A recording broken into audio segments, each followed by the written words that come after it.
His Majesty King Somnala, World of Plenty teleports on World of Plenty TV. Divine prophetic dots for your day. Now, my problem when it comes to white people, we only take what is useless and leave what we should learn from them, which is supporting the new family that is starting. You know, we're stripping them. His Majesty King Somnala,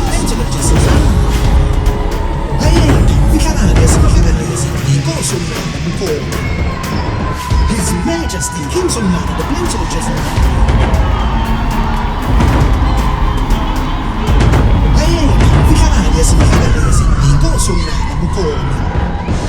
His Majesty King Somnala, the Prince of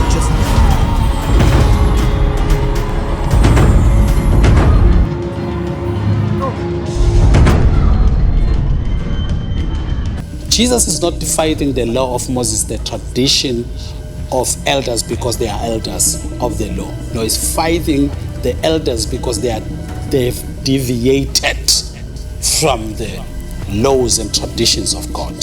Because he himself is going to talk about his tradition. Let's read on from this one. Verse 7. Howbeit in vain do they worship me, teaching for doctrines the commandments of men. Treating what? Teaching what? Doctrines, the commandment of men. For example, democracy is a tradition of men. It's the Greek. According to the Bible, it's the hidden. I'm a Greek.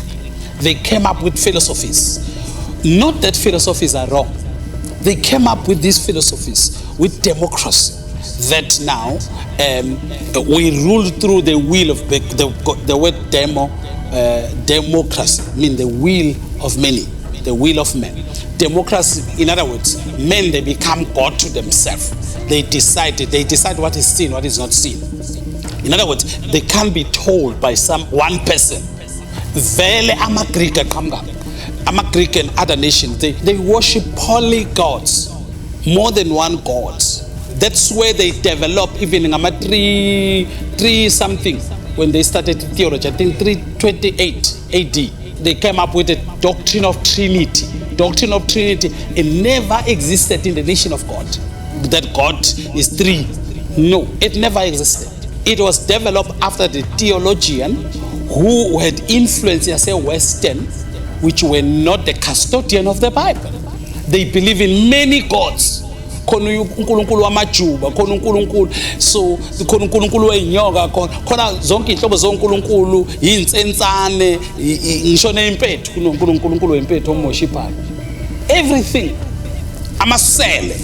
Yonke lento hambuke zonke inhlupho zase-Egypt. God was turning their gods against them. Do you see what I'm saying to you? So you must understand where the root of the matter of the teaching comes from. Do I think churches that believe in Trinity, they are not going to have not at all. I understand where they're coming from, what they are trying to say. However, I have a different approach. Because if you talk about Christianity itself, which Christianity are you talking about? Which Christian are you talking about? Are you talking about 7 days Adventists? How they worship? They worship on Saturday. Recently, a man of God is Bishop Botwana. A big man who was against Sabbath, against Catholic. The first thing that he did, he turned and dressed like Catholic. After that, he's now turned to dress worship on Sabbath. I think like Santa Kona umgaxaba. He worship on Sabbath. Now, wabuyisokholo lesonto naye bashayo weshumela ngama-jeans. Ubuyisokholo lo manje esonto. As he grew up, he started to formalize his thing. He went back to what he was beating. So I was saying, charismatic people, they focus on the gift, how a person performs. They desert traditions, the ways, the style, how things are done. For example, ekhaya kwakho ingane zakho zazi computer ngaphezu kwakho nocingo ngaphezu kwakho. But the fight between us with our children, they don't want to keep up with our traditions. The way we brought them up, the way brought our character. Because your ways build your principles. It's your principle in life that if I go to phone, I understand who I am, what is allowed, what is not allowed here. If you are open, you are like a house with no fence. The Bible says a house with no fence, anybody can come in. If you cannot control yourself on things, you have no rules. You are like a house with no fence. If we as a planted nation, they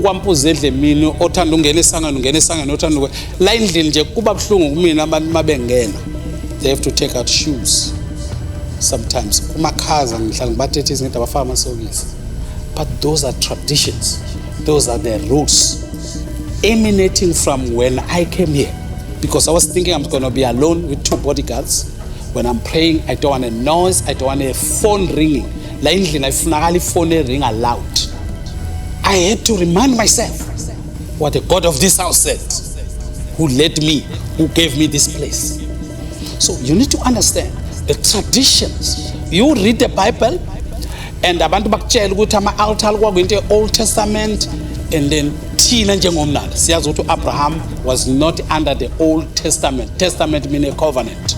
No. Abraham is a father of faith, of even those who are born again.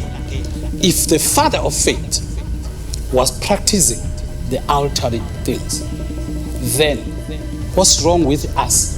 If abathakathi benama-altar labasithakatha khona kuyindawo abaconnecta khona with the spirit, what's wrong with setting a table like this and the water and other things like this and saying it's dedicated to Jesus Christ, it's dedicated to our God of plenty that we serve? What's wrong with having holy water? What's wrong with having a holy place in your house that is separated for God? If you can have a certain vessels are set apart for something, koni skiki, koni toilet, elokuthi mofuna ukuyo toilet ukuyokhipha khona, mofuna ukuyochama, why ingekho indawo kaNkulunkulu mofuna ukuyothandaza nokufuna namanzi ofuna ukuwaphuza mowaphuza ngokhoza? Why that is evil? Why will God will stop us doing that? Are you seeing what I'm saying?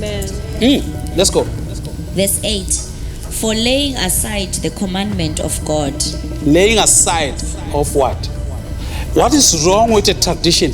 If the tradition makes you to lay aside what God commanded us. Now, what is it that God commanded us? It cannot only be what is in the Bible. It could be what is prophetically, what were proven as a word from God. That is our tradition. Let's go. Ye hold the tradition of men as the washing of pots and cups, and many other such like things ye do. Verse 9. And he said unto them, full well ye reject the commandment of God. You full well reject what? The commandment of God. In other words, some tradition makes us to reject the commandment. For example, if nina makholwa nithi abangabela abangaseka inkomo kayiseyani eniyibiza masesilobola, uma umontombazana sowasho kodwa uyolobola ukuthiwa kufuna inkomo kabantu eyani phela ngoba umama akasekho. Wenza kanjani ungumnalo ukhulisa ingane yakho wedwa, uyifundise esikoleni, uyondle, uphuma uziyolala entabeni uzama ukuyikhulisa, khona ubhuti wakho uhleli nje, kunalokho uyakuthuka ngale ngane zwane sekuqhamuka indoda, yobiza the same person. I'm going to talk this, I won't mention. In one of my in-law family, we organized, we did everything ngokwazi umkhwekazi ngakhokha ngalobola. Ababekhona mase kufika amadoda abajikela athi unanilobole kubani thina sinazi yini. We confuse ourselves. Why in the first place went to those people? That because we don't know them. And then the next thing, mase kufanele bathatha intombazane bayilethe ekhaya, they are no longer available. Kulotsholwe kubo kodwa, they demanded the lobola and everything that we do according to them. But when it comes, I guess that's a tradition.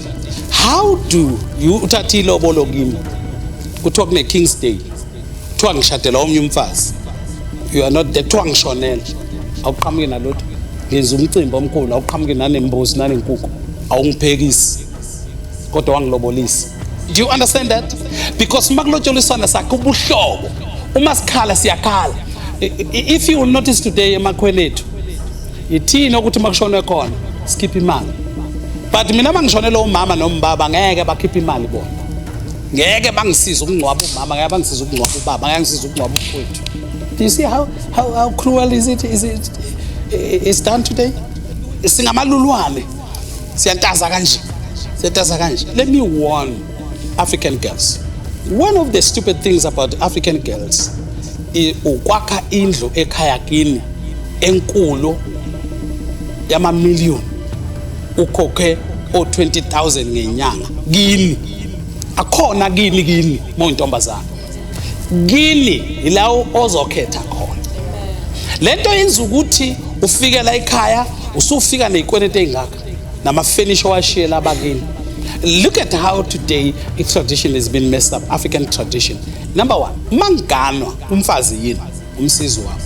Manje sibangani nomfazi mangithatha omunye umfazi. Uma umfazi ngempela ezongisiza engazile na kuzoqhozomela mangithatha omunye umfazi. Here is a point. Even kubantu abalobolisayo, wena ufanele uthenge lo makoti wakho iring. Wena ufanele uthenge lo makoti wakho ingubo. Hambe kumandile, hambe kubelungu. It is never a one family thing. Indaba yomshado. Abazali ingane yabo abathathi lobolo labantu. They make it sure ukuthi idresse kahle. Uma kufanele bayinike imoto. Now, my problem when it comes to white people, we only take what is useless and leave what we should learn from them, which is supporting the new family that is starting. Tina, we're stripping them. Mina ngilobolanga umama kufanele uqale kuyoqojela ukulotshola umama, mina ngihlawulanga umama kufanele uqale kuyohlatshula umama, mina ngimemula umama ka ungena apha ekutheni uma wakho akemula ngoba ubaba kama wakho wakufanele abonge ingane yakhe ukuthi iphathe kahle. Umulisa kanjani uma wakhe sezele? Hey, come on man, wake up, good people.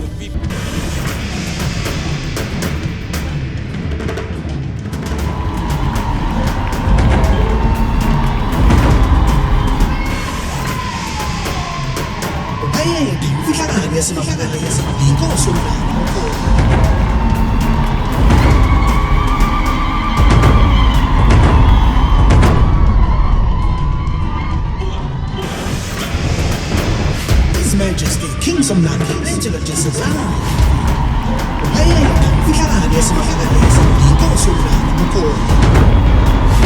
Majesty, King Somnala, the Peninsula His Majesty, King Somnala, World of Plenty Telethons on World of Plenty TV. Divine prophetic thoughts for your day.